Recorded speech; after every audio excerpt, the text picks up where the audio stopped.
Falls ಈಗೋ ಇಟ್ಕೊಂಡು ಸತ್ರೆ ಬೀಜವಾಗೇ ಸತ್ತಂಗೆ ಅಂತ, ನಿಷ್ಪ್ರಯೋಜಕ ಜೀವನ ಮಾಡಿ ಸತ್ತ ಹಾಗೆ ಅಂತ. ಈಗೋನಲ್ಲಿದ್ದು ಕೊನೆಯವರೆಗೂ ಈಗೋನಲ್ಲೇ ಸತ್ರೆ ಬೀಜವಾಗೇ ಸತ್ತಂಗೆ. ಅದು ಈಗೋ ಏನು? ಒಂದು ಶೆಲ್, ಮೊಟ್ಟೆಗೆ ಶೆಲ್ ಅಂತೀವಿ, ಆ ಶೆಲ್ ಈಗೋನೇ ಶೆಲ್ಲು. ಬರೀ ಶೆಲ್ ಯಾಕಿದೆ? ಅದು ನೀಡ್ ಪ್ರೊಟೆಕ್ಟ್ ಮಾಡಕ್ಕಿದೆ, ಮೊಟ್ಟೆನ ಪ್ರೊಟೆಕ್ಟ್ ಮಾಡಕ್ಕಿದೆ. ಒಂದು ಟೈಮ್ ಆದ್ಮೇಲೆ ಅದು ಹೊಡಿಬೇಕು. ಇದು ಬೀಜದ ಒಂದು ಹೊಟ್ಟು. ಈಗೋ ಅನ್ನೋದು ಬೀಜದ ಹೊಟ್ಟು, ಪ್ರೊಟೆಕ್ಷನ್ಗಿದೆ. ಓವರ್ ಪ್ರೊಟೆಕ್ಷನ್ನಲ್ಲಿ ಏನಾಗುತ್ತೆ? ಅದು ಒಳಗಡೆ ಸ್ಪ್ರೌಟ್ ಆಗಕ್ಕೆ ಬಿಡಲ್ಲ. ಓವರ್ ಪ್ರೊಟೆಕ್ಷನ್ ಅಪಾಯ. ಬೀಜದ ಪೀಲು ಬೀಜನ ಹಿಡ್ಕೊಂಡು ಕೂತಿದ್ರೆ ಒಳಗಡೆ ಸ್ಪ್ರೌಟ್ ಆಗಕ್ಕೆ ಬಿಡಲ್ಲ. ಅಂದ್ರೆ ಒಳಗಡೆ ಇರೋದು ಇವಾಲ್ವ್ ಆಗಲ್ಲ. ಯಾವಾಗ ಒಳಗಡೆ ಇರೋದು ಇವಾಲ್ವ್ ಆಗಲ್ಲ, ಏನ್ ಪ್ರಯೋಜನ? ಹಿಂಡ್ರೆನ್ಸ್ ಇದೆ. ಒಳಗಡೆ ಇರೋದು ಇವಾಲ್ವ್ ಆಗಕ್ಕೆ ಈ ಪೀಲು ತಾನು ಸತ್ತು ಸ್ಪ್ರೌಟ್ ಆಗಬೇಕು. ಮಗುವಿಗೆ ಈಗೋ ಹೌದು ಸರ್ವೈವಲ್ ಬೇಕು. ಮಗು ಬೆಳೀತಾ ಬೆಳೀತಾ ಈಗೋ ಬೇಕು, ಸರ್ವೈವಲ್ ಬೇಕು, ಪ್ರೊಟೆಕ್ಷನ್ ಬೇಕು, ಭದ್ರತೆಗೆ ಈಗೋ ಬೇಕು. ಆದ್ರೆ ಆ ಈಗೋ ಹೊರಗಡೆಯಿಂದ ನಾವು ಅದನ್ನ ತಿಪ್ಪೆ ಹಾಕ್ದಂಗೆ ಬೆಳೆಸ್ಕೊಂಡು ಹೋದ್ರೆ ಅದು ಹಿಂಡರೆನ್ಸ್. ಆ ಒಳಗಡೆ it never allows your being to spread. ಒಳಗಡೆ ಇರೋ ಪೊಟೆನ್ಶಿಯಲ್ ಸ್ಪ್ರೆಡ್ ಆಗಲ್ಲ. ಈಗೋ ಮೇಲೆ ತಿಪ್ಪೆ ಬೆಳ್ಕೊಂಡು ಹೊರಟೋಗುತ್ತೆ ಮೇಲ್ಗಡೆ. ಅದು ಡೇಂಜರಸ್. ಅಂದ್ರೆ ಏನ್ ಮಾಡ್ಬೇಕು? ಈಗೋನ ಸಾಯ್ಸಕ್ಕಾಗಲ್ಲ. ಆ ಈಗೋ ಅನ್ನೋದು ಶೆಲ್ ಇದೆಯಲ್ಲ, ಅದು ಬೆಳ್ಕೊಂಡು ಹೋಗಿದೆ. ಆ ಶೆಲ್ ಅನ್ನ ಹಾಳು ಮಾಡಕ್ಕಾಗಲ್ಲ. We have to transcend that ಈಗೋ.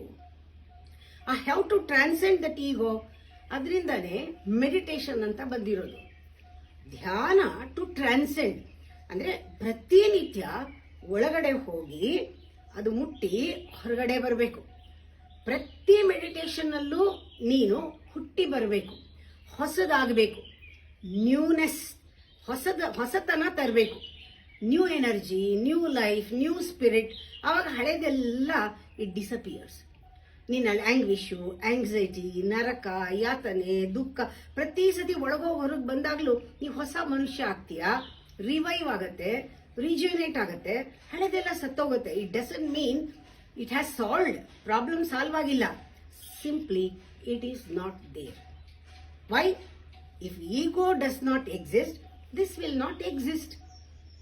ಇದನ್ನ ನಾವು ಕಾನ್ಶಿಯಸ್ ಆಗಿ ಮಾಡಬೇಕಾಗತ್ತೆ. ಕಾನ್ಶಿಯಸ್ ಆಗಿ ಮಾಡಬೇಕು. ಇದಕ್ಕೆ ಒಂದು ಸತ್ಯ ಗೊತ್ತಾಗಬೇಕು. ಏನು? ಎಕ್ಸಿಸ್ಟೆನ್ಸ್ ಏನು, ಸತ್ಯ ಏನು, ಲೈಫ್ ಏನು? It's whole, it is one. ಸತ್ಯ ಒಂದು, ಹೋಲ್. ಅದು ನಾವೇನ್ ಮಾಡಿದೀವಿ? ಅದರಲ್ಲಿ ಬೇರೆ ಅನ್ಕೊಂಡ್ಬಿಟ್ಟಿದೀವಿ, ಸಪ್ರೇಟ್ ಮಾಡ್ಕೊಂಡ್ಬಿಟ್ಟಿದೀವಿ ನಮ್ಮನ್ನ. ಇದು ಸುಳ್ಳು ಭಾವನೆ, ಒಂದು ಮಾಯೆ. ನಾನೇ ಬೇರೆ ಎಂಟಿಟಿ, ನಾನು ಸಪ್ರೇಟ್ ಅಂತ. ಆ ಸಪರೇಷನ್ನೇ ಪ್ರಾಬ್ಲಮ್ ಬಂದಿರೋದು. ಸಮಸ್ಯೆ ಏನು? ಹೋಲಿಂದ ನಾವು ಸಪ್ರೇಟ್ ಆಗಿರೋದೇ ಸಮಸ್ಯೆ. ಇದು ಸುಳ್ಳು ಭಾವನೆ. ಇದನ್ನ ತಳಪಾಯ ಇಟ್ಕೊಂಡು ನಮ್ಮ ಜೀವನ ಕಟ್ತಾ ಇದ್ದೀವಿ. ಸುಳ್ಳು ಮೇಲೆ ಜೀವನ ಕಟ್ಟಿದ್ರೆ ಆಬ್ವಿಯಸ್ಲಿ ಅಲ್ಲಿ ಆಂಗ್ವಿಶು, ಆಂಗ್ಸೈಟಿ, ನರಕ, ದುಃಖ, ಪೇನ್ ಇದ್ದೇ ಇದೆ ಅಲ್ವಾ? ನಮಗ್ ಗೊತ್ತಾಗ್ಬೇಕು ನಾನು ಸುಳ್ಳು ಮೇಲೆ ನಿಂತಿದ್ದೀನಿ ಅಂತ. ಸತ್ಯ ನಾವೆಲ್ಲ ಒಂದೇ ಅನ್ನೋದು ಸತ್ಯ. ನಾನು ಬೇರೆ ಬಂದಿರೋದೇ ಸಮಸ್ಯೆ. ಮೂಲತಃ ಇದು ಯಾವ ರೀತಿ ಗೊತ್ತಾಗತ್ತೆ? ದಿನಾ ಗೊತ್ತಾಗತ್ತೆ.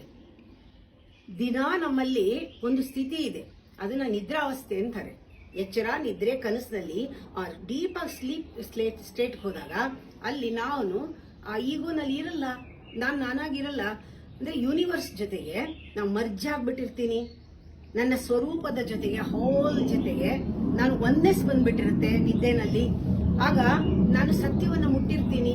ಅದಕ್ಕೆ ನನಗೆ ಎದ್ದ ತಕ್ಷಣ ಬ್ಲಿಸ್ಫುಲ್ ಆಗಿರ್ತೀನಿ, ಫ್ರೆಶ್ ಆಗಿರ್ತೀನಿ. ಆಮೇಲೆ ಅಲೈವ್ನೆಸ್ ಇರುತ್ತೆ. ಒಳಗಡೆಯಿಂದ ಬಂದಿದ್ರಿಂದ ಲೈವ್ಲಿನೆಸ್, ಫ್ರೆಶ್ನೆಸ್, ಬ್ಲಿಸ್ ಎಲ್ಲ. ಯಾಕೆಂದ್ರೆ ನೇಚರ್ನ, ಸೋರ್ಸ್ನ ಮುಟ್ಟಿ ಬಂದಿರ್ತೀವಿ. ಬೆಳಿಗ್ಗೆ ಎದ್ದ ತಕ್ಷಣ ನೋಡ್ಕೊಳ್ಳಿ, ನಿದ್ದೆ ಯಾಕೆ ಇಷ್ಟು ಚೆನ್ನಾಗಿರುತ್ತೆ, ಅದಕ್ಕೆ ಆಕರ್ಷಣೆ ಯಾಕೆ ನಮ್ಗೆ ಅಂದ್ರೆ ನಮ್ಮ ಸ್ವರೂಪಕ್ಕೆ ಹೋಗ್ತೀವಿ ಬರ್ತೀವಿ. ಅಲ್ಲಿ ನಮ್ಮ ಸೆಂಟರ್ನಲ್ಲಿ ಕೃತಕವಾದ ಈಗೋ ಸೆಂಟರ್ನಲ್ಲಿ ನಾವಿರಲ್ಲ. ಸೆಂಟರ್ ಟ್ರಾನ್ಸ್ಫರ್ ಆಗಿರುತ್ತೆ, ನಾವು ಒಳಗಡೆ ಇರ್ತೀವಿ ಎದ್ದ ತಕ್ಷಣ. ಇದು ನಮಗೆ ರಿಯಲೈಸ್ ಆಗ್ಬೇಕು. ನಿದ್ರೆನಲ್ಲೇ ಇಷ್ಟೊಂದು ಡಿಟ್ಯಾಚ್ಮೆಂಟ್ ಬಂದಿರೋದು ಈ ಸಾಸತ್ಯದಿಂದ ಇನ್ ಧ್ಯಾನ ಮಾಡಿದ್ರೆ ಇನ್ನು ಹೇಗಿರ್ಬೇಕು ಅನ್ನೋದು ಬರಬೇಕು ನೋಡಿ. ಯಾವಾಗ ಆಂಗ್ವಿಶ್ ಇಲ್ಲ, ಯಾವಾಗ ಕಾನ್ಫ್ಲಿಕ್ಟ್ ಇಲ್ಲ, ನಾನ್ ಬೇರೆ ಅದು ಎಕ್ಸಿಸ್ಟೆನ್ಸ್ ಬೇರೆ ಅಂತ ಕಾನ್ಫ್ಲಿಕ್ಟ್ ಇಲ್ಲ, ಲ್ಯಾಂಗ್ವಿಶ್ ಇಲ್ಲ. ಆಂಗ್ವಿಶು ಕಾನ್ಫ್ಲಿಕ್ಟು ಯಾವಾಗಿಲ್ಲ, ಡಿಸ್ಟರ್ಬೆನ್ಸ್ ಇಲ್ಲ. ನಾವು ಒಳಗಡೆ ಅದನ್ನ ಮುಟ್ಟಿ ಬಂದಾಗ ಆ ಎಟರ್ನಿಟಿ ಮುಟ್ಟಿರ್ತೀವಿ, ನಮ್ಗೆ ಆ ಸಾವಿನ ಭಯನೂ ಇಲ್ಲ. ಸಾವಿನ ಭಯನೇ ಹೊರಟೋಗುತ್ತೆ ಒಂದ್ಸತಿ ನಿದ್ದೆ ಮಾಡಿ ಬಂದಾಗ. ಅದಕ್ಕೆ ಹೇಳ್ತಾರೆ ಸ್ಲೀಪ್ ಅನ್ನೋದು ಟೆಂಪರರಿ ಡೆತ್ ಅಂತ, ಡೆತ್ ಈಸ್ ಪರ್ಮನೆಂಟ್ ಸ್ಲೀಪ್ ಅಂತ. ಇದನ್ನ ಜ್ಞಾಪಕ ಇಟ್ಕೋಬೇಕು. ಧ್ಯಾನ ನಾವು ಮಾಡಿದಾಗ ಒಳಗಡೆ ಹೋಗಿ ಬರೋ ಅಷ್ಟರಲ್ಲಿ ಸೆಂಟರ್ ಚೇಂಜ್ ಆಗಿರುತ್ತೆ. ಆಚೆ ಬಂದ ತಕ್ಷಣ ನಾವೇನ್ ಮಾಡ್ತೀವಿ, ಒಂದು ರೋಲ್ಗೆ ಮತ್ತೆ ಈಗೋ ಸೆಂಟರ್ಗೆ ಶಿಫ್ಟ್ ಆಗ್ತೀವಿ. ಆಗ್ಬಾರ್ದು. ಬೆಳಗ್ಗೆ ಎದ್ದ ತಕ್ಷಣ ಅಲರ್ಟ್ ಆಗಿ ಒಂದು ಮೆಡಿಟೇಷನ್ ಮಾಡಿದಾಗ ಧ್ಯಾನ ಎದ್ದು ಸ್ವಲ್ಪ ಹೊತ್ತು ನಿಮಗೆ ಅರಿವಿರ್ಬೇಕು. ಇದಕ್ಕೆ ಓಪನ್ ಐ ಮೆಡಿಟೇಷನ್ ಅಂತಾರೆ. ಸ್ವಲ್ಪ ದಿನ closed eye meditation, open eye ಮೆಡಿಟೇಷನ್ಗೆ ನಿಮಗೆ ತುಂಬಾ ಡಿಫರೆನ್ಸ್ ಅನ್ಸುತ್ತೆ. ನಾನು ಧ್ಯಾನ ಮಾಡ್ತಾ ಇದ್ದೀನಿ, ಇದೊಂದು ದೊಡ್ಡ ಪ್ರೋಗ್ರಾಮ್ ಅಂತ. ಖಂಡಿತ ಇಲ್ಲ. ಎರಡಕ್ಕೂ ಒಂದೇ ರೂಲ್ಸು. ಕಣ್ಣು ಮುಚ್ಕೊಂಡು ಕೂತ್ಕೊಳ್ಳುವಾಗ್ಲೂ, ಕಣ್ಣು ತೆಕ್ಕೊಂಡಿರುವಾಗ್ಲೂ, ಜೀವನ ಮಾಡ್ತಾ ಇರುವಾಗ್ಲೂ ಒಂದೇ ರೂಲ್ಸ್. ಸಹಜವಾಗಿರ್ತೀವಿ. ಕಣ್ಣು ಮುಚ್ಕೊಂಡಿದ್ರು ಸಹಜವಾಗಿರ್ತೀವಿ, ಕಣ್ಣು ತೆಗೆದಿದ್ರು ಸಹಜವಾಗಿರ್ಬೇಕು. ಇದು ಭಗವದ್ಗೀತೆ ರೂಲ್ಸು. ಸಹಜವಾಗಿ ಇರೋದು, ಏನಿದೆಯೋ ಅದ್ರ ಜೊತೆಗಿರೋದು, ಮತ್ತೆ ಜವಾಬ್ದಾರಿ ಕಮಿಟ್ಮೆಂಟ್ ಇಂದ ಇರೋದು, ಆಮೇಲೆ ಸಂಪೂರ್ಣವಾಗಿ ಪಾತ್ರನ ನಿರ್ವಹಿಸೋದು. ಇದು ಭಗವದ್ಗೀತೆ ರೂಲ್ಸ್. ಹಾಗೇನೇನೆ ಕಣ್ಣು ಮುಚ್ಕೊಂಡಿದ್ದಾಗ್ಲೂ ಅಷ್ಟೇ ಸಹಜವಾಗಿರೋದು, ಏನು ಮಾಡದೇ ಇರೋದು. ತಕ್ಷಣ ನಮಗೆ ಆ ಮೆಡಿಟೇಷನ್ಗೆ ಇದಕ್ಕೆ ರೂಲ್ಸ್ ಒಂದೇ. ಕಣ್ ತೆಗ್ದಿರೋದು ಕಣ್ ಮುಚ್ಚಿರೋದು ಅಷ್ಟೇ ಡಿಫ್ರೆನ್ಸು. ಒಂದು, ನಾವು ಸೆಂಟರ್ನ ಶಿಫ್ಟ್ ಮಾಡ್ಕೊಂಡಿದೀವಿ. ಈಗೋ ಸೆಂಟರ್ ಇಂದ ಆ ನಮ್ಮ ರಿಯಲ್ ಸೆಂಟರ್ಗೆ ಶಿಫ್ಟ್ ಮಾಡ್ತೀವಿ. ಇಲ್ಲಿ ಒಳಗಡೆ ಹೋದಾಗ ಯು ಆರ್ ನೋ ಬಡಿ. ನೀನ್ ಯಾರೂ ಅಲ್ಲ. ಈಗೋ ಇಲ್ಲ, ಏನಿಲ್ಲ, ಯಾರೂ ಅಲ್ಲ. ಮೆಡಿಟೇಷನ್ ಕಣ್ಮುಚ್ಚಿದಾಗ ನೀನು ಯಾವ ಪಾತ್ರನೂ ಅಲ್ಲ. ಅದನ್ನ ನೋಬಡಿನೆಸ್ ಅಂತಾರೆ. ಆ ನೋಬಡಿನೆಸ್ ಈಸ್ ಯುವರ್ ಸೆಂಟರ್. ಆಚೆ ಬಂದಾಗ ನೀವಾಗ ಏನಾಗ್ತೀಯ, ಯು ಕ್ಯಾನ್ ಬಿ ಎವ್ರಿಬಡಿ. ಅದೇ ಸ್ಥಿತಿನಲ್ಲಿ ಕಣ್ ತೆಕ್ಕೊಂಡು ಮಾಡುವಾಗ ನೀನ್ ಎಲ್ಲ ಆಗಬಹುದು. You can be everybody. ಇಲ್ಲಿ ಸತ್ತಿರೋದು ಯಾವುದು? Somebodiness has died, somebodiness has disappeared. The somebodiness is ego. ನಮ್ಗೆ ಈಗೋ ಇಲ್ದೆ ಗೊತ್ತಾಗತ್ತೆ ನಾನು ಪಾತ್ರ ಮಾಡ್ತಿದ್ದೀನಿ ಅಂತ. ಆಗ ಈಗೋ ಸಿಕ್ಕಾಕೊಳ್ಳಲ್ಲ. ಆ ಕೆಲಸ ಎಲ್ಲ ಮಾಡ್ತಿರ್ತೀವಿ ನಾವು. ಆ ಒಂದು ಸಂಬಡಿನೆಸ್ಸು ಎವ್ರಿಬಡಿನೆಸ್ ಅಂದ್ರೆ ಬೀಜ ಒಡೆದಿದೆ, ಆ ಒಳಗಡೆಯಿಂದ ಸ್ಪ್ರೌಟ್ ಆಗಿದೆ, ಅದು ಮರ ಆಗಿದೆ, ಮತ್ತೆ ಸಾವಿರಾರು ಬೀಜಗಳಾಗಿದೆ. ಎಲ್ಲ ಬೀಜದಲ್ಲೂ ನಾವೇ ಇದ್ದೀವಿ. ಅದು ಯೂನಿವರ್ಸ್ ನಲ್ಲಿ ಸ್ಪ್ರೆಡ್ ಆಗ್ತಾ ಇದೆ. ಇದು ಎಷ್ಟು ಚೆನ್ನಾಗಿರುತ್ತೆ ಬೀಜವಾಗಿ ಸಾಯೋಕೆ ಅಂತ.